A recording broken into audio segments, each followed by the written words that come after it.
Hello friends.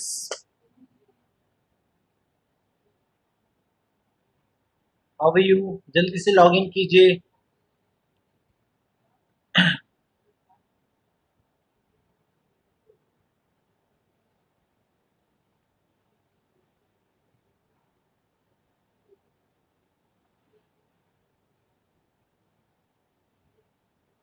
जी बिल्कुल बिल्कुल, सभी लोग आइए जल्दी से फटाफट से। ठीक ठीक ठीक। क्लास का कोई व्हाट्सएप ग्रुप है क्या?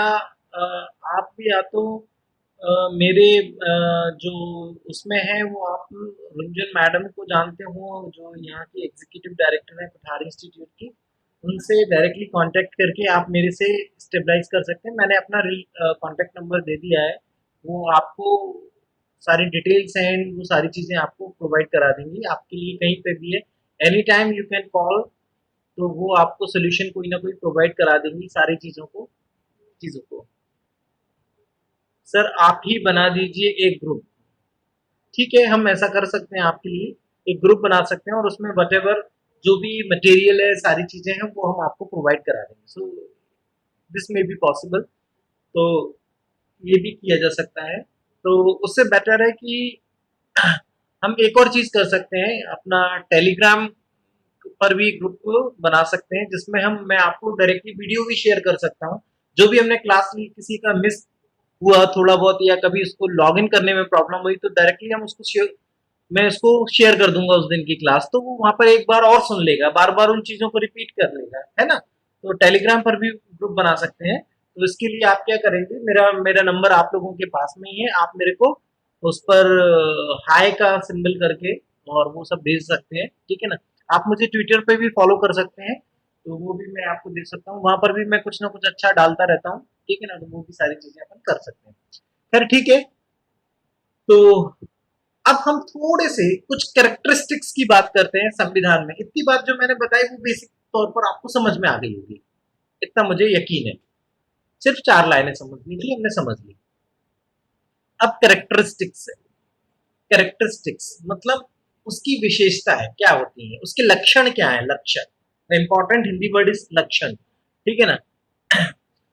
पहले मेरी हिंदी इतनी अच्छी नहीं थी, लेकिन अब लगातार क्लासें लेते लेते हो चुकी है, समझ तो आया। बट एक बार हिंदी में एक्सप्लेन कर दीजिए। बिल्कुल कर देंगे, आप बोल देते उसी समय मैं ही कर देता, ठीक है ना। पहले मैं एक काम करता हूँ, अभी का कर देता हूँ, और कल थोड़ा और आप देख लेना, तो कल मैं वापस से हिंदी में इसको रिपीट कर दूंगा, 10 मिनट का 15 मिनट का शुरुआती लेक्चर जो कर लूंगा उसको मैं रिपीट कर दूंगा। अच्छा, टाइम ओवर हो गया तो कोई दिक्कत नहीं, कोई दिक्कत नहीं है। अरे एक बार नहीं, 10 बार बताऊंगा, इट्स माई जॉब।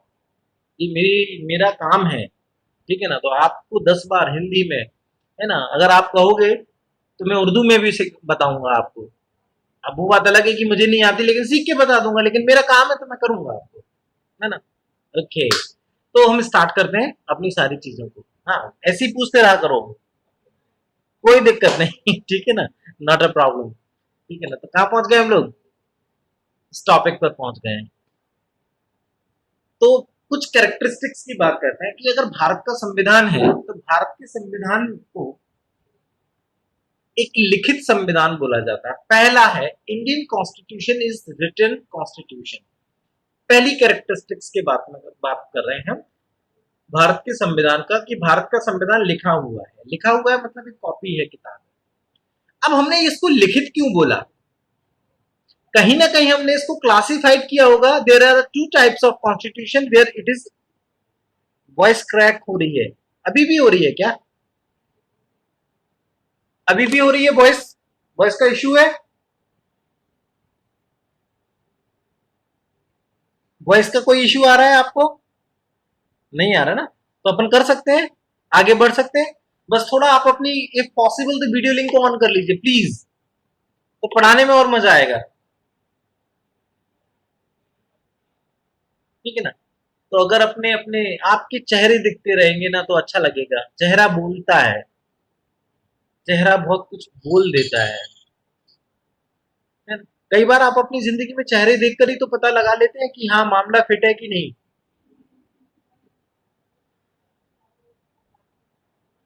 करेक्ट है। तो चेहरा आप लोगों का चेहरा दिखना चाहिए, जिससे पता चलेगा आप लोग समझ आ रहा है कि नहीं आ रहा, टॉपिक में समझ आ रहा है कि नहीं आ रहा, क्योंकि चेहरा बताएगा कि नहीं आ रहा, ऊपर से निकल रहा है, आ गया कवर में, है ना। Very good, very good, very good, very good. तो दो चीजें हैं, कहीं ना कहीं अगर हमने इंडियन कॉन्स्टिट्यूशन को रिटर्न कॉन्स्टिट्यूशन कहा, तो एक शब्द दिमाग में आएगा कि इसका मतलब है कहीं ना कहीं कोई देश का कॉन्स्टिट्यूशन अनरिटन जरूर होगा, तभी तो हमने क्लासिफाई किया अनरिटन एंड रिटन कॉन्स्टिट्यूशन। अगर हम कह रहे हैं आज दिन है, तो इसका मतलब रात भी होगी ना, तभी तो हमने दिन और रात का बाइफर्केशन क्लासिफिकेशन किया। अगर सारे देशों के संविधान लिखित ही होते तो इस तरीके का क्लासिफिकेशन हम कर ही नहीं सकते थे। तो मैं आपसे एक छोटा सा प्रश्न पूछ रहा हूं, जिसका मुझे उम्मीद होगी कि आप लोग जानते होंगे, नहीं भी जानते होंगे तो भी कोई फर्क नहीं पड़ता। करेक्ट है? किस देश का संविधान अलिखित संविधान कहा जाता है? Unwritten constitution. मुझे पता था सब लोग जानते हैं।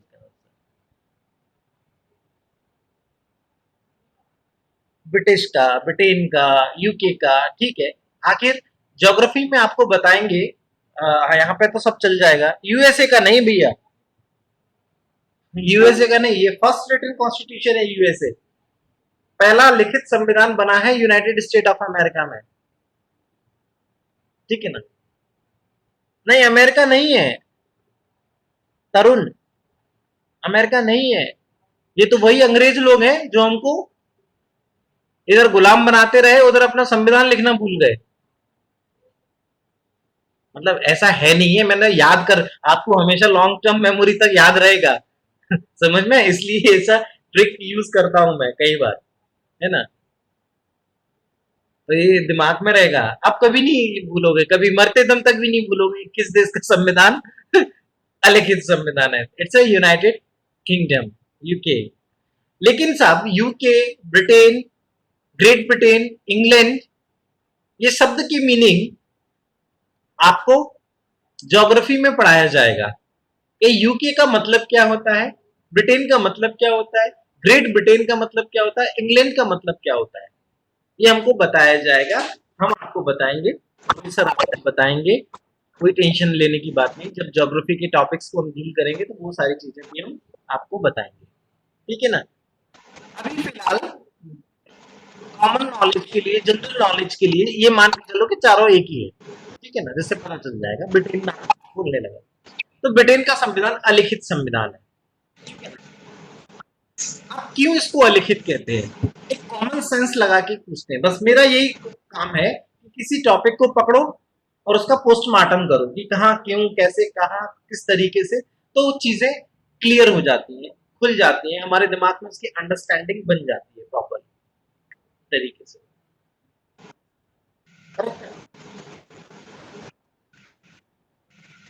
देखो कितना अच्छा लगता है कि 100% रिपीटेशन, पहला क्लास लिया, लॉग इन किया, लॉग आउट किया, वापस से 100% लोग ज्वाइन किए, कितना अच्छा लगता है, इंटरेस्ट बढ़ता है, तो मन करता है दो चार नई चीजें और बता दो इनको, है ना। इनके पोस्ट ग्रेजुएशन, अंडर ग्रेजुएशन का सिलेबस भी यही कवर करा देता हूं मैं। अगर पॉलिटिकल साइंस में आप कोई पीजी वगैरह कर रहे होंगे, उसका भी सिलेबस यही करा दूंगा। कॉलेज वाले प्रोफेसरों को बर्डन ही नहीं, सीधा जाओ एग्जाम देने और टॉप होकर आ जाओ।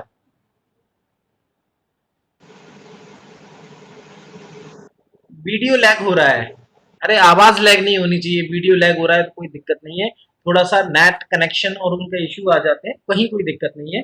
अगर होगा तो अपन उसको सही कर लेंगे, अब नहीं होगा। तो अनरिटन कॉन्स्टिट्यूशन ब्रिटेन के पास में है। हम थोड़ा कॉमन लॉजिक लगाकर सोचें, तो क्या कोई देश का संविधान अलिखित हो सकता है, अनरिटन हो सकता है, जिसको लिखा ही नहीं गया? इसका मतलब वहां के लोगों की बुद्धि बहुत तेज है कि हमेशा पीढ़ी दर पीढ़ी तक याद करते चले आ रहे हैं। करेक्ट है? एक कॉमन सेंस का प्रश्न है, हमारे दिमाग में उठ सकता है। इसका मतलब कोई संविधान, कोई देश ऐसा हो भी सकता है?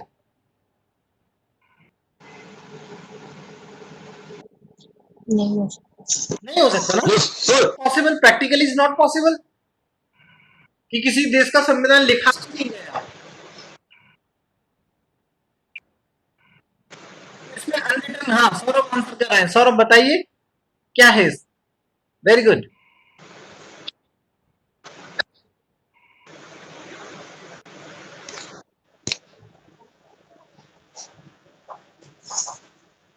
Sir voice not clear. अरे आ रही होगी आवाज, सभी को मिल रही है ना, मेरी आवाज मिल रहा है ना?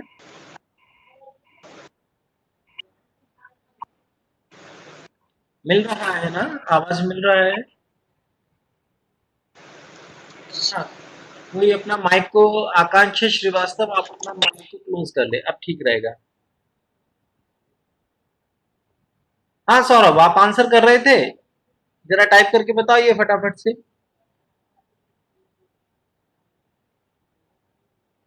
या फिर एक काम कीजिए ना, मैं आपको अनम्यूट करता हूँ, आप बोल के बता दीजिए। सर अनरिटन कॉन्स्टिट्यूशन मीन्स यहाँ पर वो नहीं है कि जो लिखा गया हो। हाँ सर यहाँ पर अनरिटन कॉन्स्टिट्यूशन से मीनिंग ये है कि अलग अलग डॉक्यूमेंट्स के जो भी अपने इम्पोर्टेंट पार्ट हैं उन सबको एकत्रित करके एक डॉक मतलब एक कॉन्स्टिट्यूशन के फॉर्म में अपनाया गया हो। अलग अलग डॉक्यूमेंट को इकट्ठा करके कॉन्स्टिट्यूशन के फॉर्म में अपनाया गया हो। देखो ये भी नहीं होता है इसका मतलब।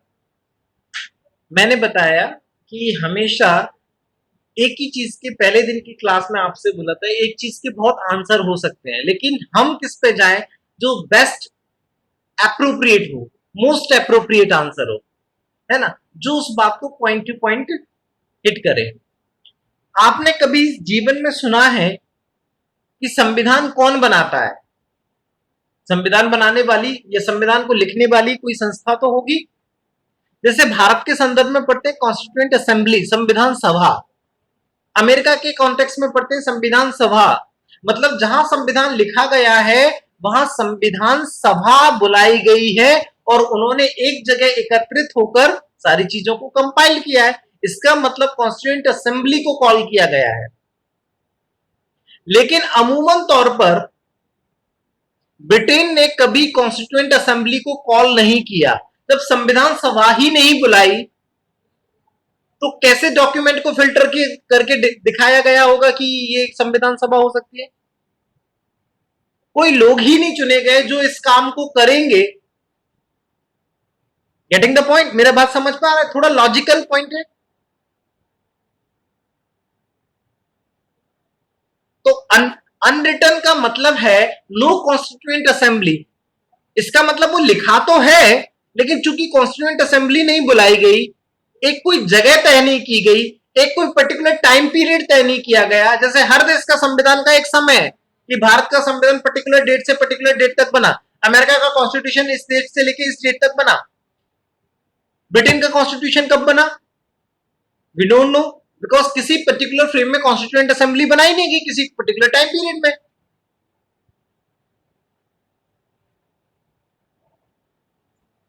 Getting the point? जब संविधान सभा ही नहीं बुलाई तो डॉक्यूमेंटेशन कैसे किया जाएगा? सो उनके यहां पर सम कन्वेंशन इज देयर। कन्वेंशन का मतलब परंपराएं इज देयर। परंपराओं के भी तो कानून होते हैं ना। परंपराएं जीवन में कालक्रम में एक समय चली, वो व्यवस्था थी, मतलब कोई घटना थी, वो धीरे धीरे आगे होती चली गई तो परंपरा बन गई और धीरे धीरे आगे चल के कानून का रूप ले लेती है। हमारे यहाँ पे कई सारे ऐसी चीजें हैं जो परंपराएं थी और आज लगभग एक तरीके से कानून का फॉर्मेशन हो गया। ये बात अलग है कि सामाजिक सुधारों में उनको बदला गया। जैसे लड़की की शादी होती है तो लड़की के घर उसका जीवन जाता है, ठीक है ना, कभी किसी जन्म में किया होगा, आज लगभग लगभग कानून बन गया।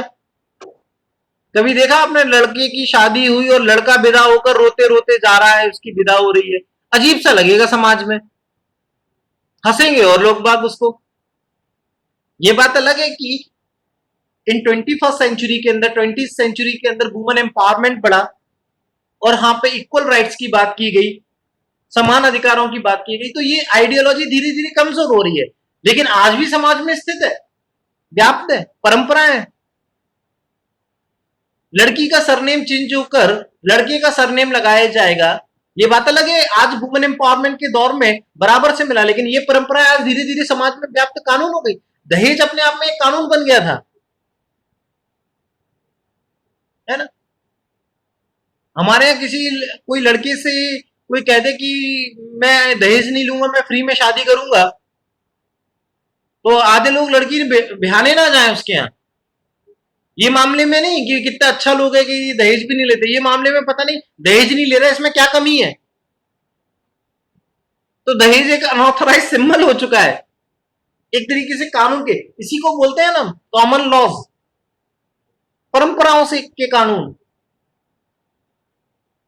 तो वहां पर भी ब्रिटेन के अंदर बहुत लंबी सदी का इतिहास रहा है, राजा राज परंपराएं रही हैं, उनके यहाँ भी बहुत सारी कन्वेंशंस बन गई है, धीरे धीरे उन कन्वेंशंस को कॉन्स्टिट्यूशन का रूप दे दिया गया। वो कन्वेंशंस लिखे हुए हैं, जगह जगह हैं, परंपराएं हैं, नियम हैं, किताबों में उल्लेख हैं, बस एक जगह नहीं है,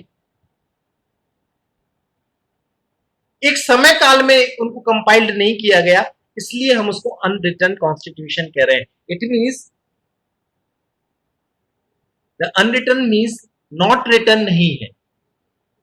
अनरिटन का मतलब यहां पे लिखा नहीं से मतलब नहीं है। अनरिटन का मतलब है किसी संविधान सभा के द्वारा किसी समय विशेष के अंदर किसी जगह विशेष पर नहीं कंपाइल किया गया। करेक्ट है। वहीं भारत का संविधान एक नियम के द्वारा संविधान सभा के माध्यम से पर्टिकुलर डेट के अंदर इसको लिखा गया है। Correct. It's a very important features of Indian Constitution that Indian Constitution is written constitution. Although the first constitution that is written or that was written, that is American Constitution. ऐसा काम पहले दुनिया में अमेरिका ने किया। आजाद हो गए थे, उन्होंने अपना संविधान जल्दी से डिक्लेयर कर दिया 1776 1776। अब आज कहते हैं कि भारत में कुछ नहीं हुआ। अरे साहब 1776 से अमेरिका को बनने में, आज देश का दुनिया का पावर बनने में 250-300 साल चले गए। अरे अभी तो हमें 70 साल ही हुए और 70 साल के अंदर India will be on top 5 club, top 7 club, है ना। द स्पीड, इसको इकोनॉमिक्स में बताएंगे हम, जब इकोनॉमिक्स के बारे में डिस्कशन होगा। The growth rate of India and the future of Indian market is very secure, and we will defeat the American economy by 2050 क्योंकि अवर स्पीड इज वेरी गुड। हमने देखो 70 साल के अंदर कर दिया ना। अभी आजादी के लगभग कितने हो गए, 70-75 के साथ 1947 से जो 2020 तक जोड़ लो आप।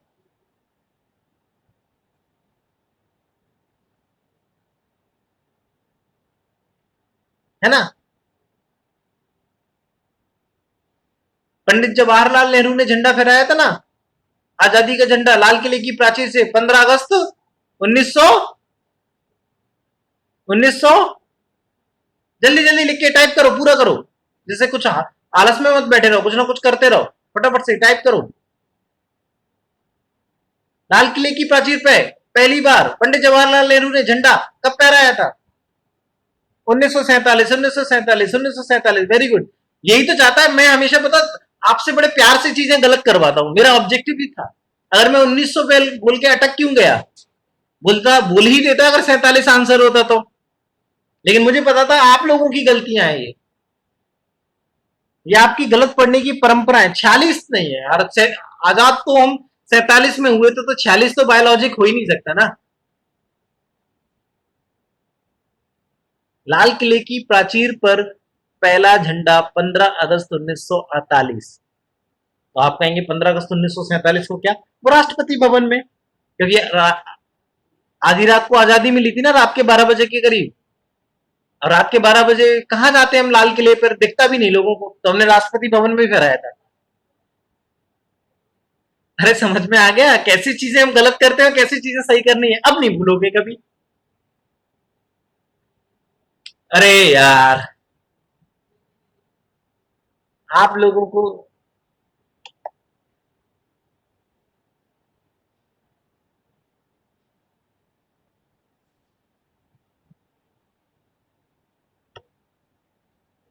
किसी ने कमेंट किया है, एक खासियत ये भी है कि अभी तक इंडियन कॉन्स्टिट्यूशन के विरुद्ध कोई भी आंदोलन नहीं, और अदर कंट्रीज के संविधान कई बार बदल चुके हैं।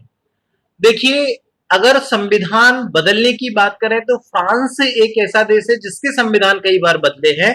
अदरवाइज संविधान के अंदर स्टेबिलिटी होती है, अमेंडमेंट इज देयर। और वो अगर अमेंडमेंट की बात करें तो इंडियन कॉन्स्टिट्यूशन में तो अमेंडमेंट अब more than 100 with in 70 years, है ना। तो ये तो है ही नहीं है, ये लॉजिक तो प्रॉपर नहीं बैठेगा आंसर में, ठीक है ना। तो constitution means stability, basic idea can not be amended कहीं भी दुनिया के देश के अंदर। अमेंडमेंट इज पॉसिबल क्योंकि अमेंडमेंट ही कॉन्स्टिट्यूशन का वो होता है, मैंने बताया। तो ये कॉन्स्टिट्यूशन के ही प्रोविजन होता है amendment, but not entire amendment. अगर उस दृष्टि से देखें तो भारतीय संविधान तो बहुत बार अमेंडेड हुआ है, मोर देन 100 टाइम्स अमेंडेड। जिस समय आजाद हुआ था उसी पहली साल के अंदर अमेंडमेंट हो गए थे, फर्स्ट कॉन्स्टिट्यूशन अमेंडमेंट उसी समय आ गया था, है ना। तो that logic is not proper. आज के लिए इतना ही रखूं कि नहीं, ऐसा ना हो ऊपर फिर ज्यादा गचर पचर हो जाए, ठीक है। चलो, तो बाकी का हम कल करने की कोशिश करते हैं, सारी चीजों को कल के एग्जाम में और उसमें देखने की कोशिश करते हैं। तो ये स्पेशलिटी फिर परसों वाली जो क्लास होगी उसमें हम ये टॉपिक को वापस उठाएंगे। कल पूरा का पूरा सेशन कोरोना क्राइसिस के ऊपर रहेगा हमारा, है ना। और उसके लिए हम थोड़ा सा वेल प्रिपेयर्ड रहेंगे, थोड़ा सा क्या है वो तो हम उसके ऊपर थोड़ा सा बेसिक पॉइंट को डिस्कस करना है। हम कोई साइंटिस्ट नहीं है, हम कोई डॉक्टर नहीं है, बट जो हमारे एग्जाम पॉइंट ऑफ व्यू से इंपॉर्टेंट है उसी को हम डिस्कस करेंगे, उसी कॉन्टेक्स्ट में हम सारी चीजों को देखेंगे। करेक्ट है, करेक्ट है। तो हम कल का सेशन कोविड-19 क्राइसिस के ऊपर और परसों का सेशन कर ले, वीकेंड सैटरडे सेशन, आपकी इच्छा। तो कल ये कंटिन्यू कर देंगे हम ये वाला पॉलिटी का। जल्दी से आइडिया दो, अपना आंसर लिखो। पॉलिटी कंटिन्यू करना चाहते हो कल कि कोविड क्राइसिस?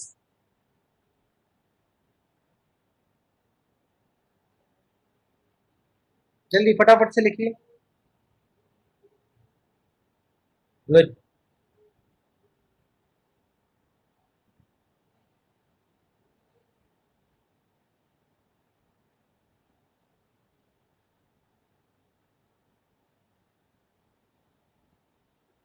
चलो ठीक है,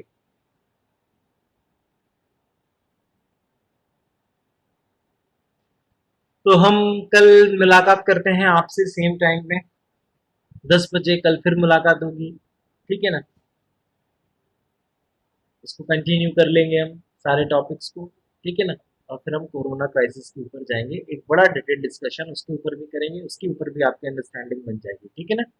और आप लोग मुझे अपना वो जो नंबर वगैरह है वो दे दीजिए, तो हम एक ग्रुप फॉर्म कर लेंगे और उसमें अपनी सारी चीज़ों को दे देंगे, आप लोगों को डिस्ट्रीब्यूट करेंगे उससे रिलेटेड चीज़ों को, मटेरियल को, नोट्स को, आइडिया को, सारी चीज़ों को, ठीक है ना। So thank you, goodbye, मिलते हैं कल at the same time 10 o'clock morning, okay, with new enthusiasm, okay। Thank you, thank you, thank you.